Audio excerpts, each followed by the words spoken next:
Amoebic മസ്തിഷ്ക ജ്വരം ബാധിച്ച് ചികിത്സയിലുള്ള കുഞ്ഞിൻ്റെ നില ഗുരുതരമായി തുടരുന്നു.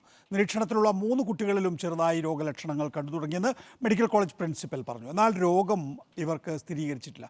രോഗത്തിനുള്ള പ്രധാന മരുന്നിനായി ആരോഗ്യവകുപ്പ് വിദേശത്തടക്കം ബന്ധപ്പെടുന്നുണ്ടെന്നും ആശുപത്രി അധികൃതർ അറിയിച്ചു. സാനിയോ മനോമി വിശദാംശങ്ങളുമായുണ്ട്. സാനിയോ, വളരെ പ്രധാനപ്പെട്ടതാണ് ഈ അമീബിക് മസ്തിഷ്ക ജ്വരം എന്ന് പറയുന്നത്.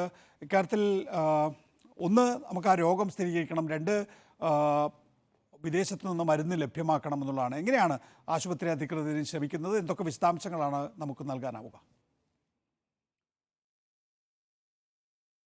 രോഗം സ്ഥിരീകരിച്ച് ഇപ്പോൾ ചികിത്സയിൽ കഴിയുന്ന മലപ്പുറം മൂന്നിയൂർ സ്വദേശിയായ കുഞ്ഞിന്റെ നില ഗുരുതരമായി തുടരുകയാണ് എന്നാണ് ആശുപത്രി വൃത്തങ്ങൾ അറിയിക്കുന്നത്.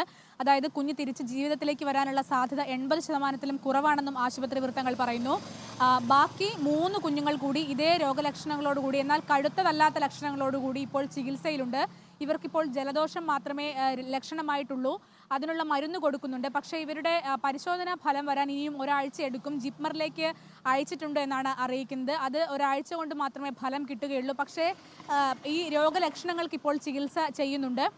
അതേസമയം തന്നെ ഈ രോഗത്തിന് കൃത്യമായ ഒരു മരുന്നില്ല എന്ന് കഴിഞ്ഞ ദിവസം തന്നെ ആരോഗ്യവകുപ്പ് അധികൃതരും മന്ത്രിയും അടക്കം പറഞ്ഞിരുന്നു.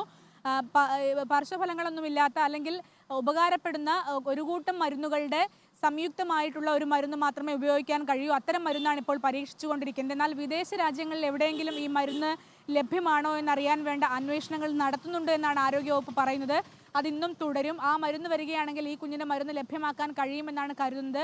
പക്ഷേ മരുന്നിൻ്റെ ലഭ്യതയൊക്കെ അതിനും അപ്പുറത്തേക്ക് കുഞ്ഞിൻ്റെ ആരോഗ്യനില ഗുരുതരാവസ്ഥയിലേക്ക് ആയിക്കൊണ്ടിരിക്കുകയാണ് എന്നാണ് ഇപ്പോൾ സംസാരിച്ചപ്പോഴും IMCHൻ്റെ ഡയറക്ടർ ഒക്കെ നമ്മളോട് സംസാരിക്കുമ്പോൾ പറയുന്നത്.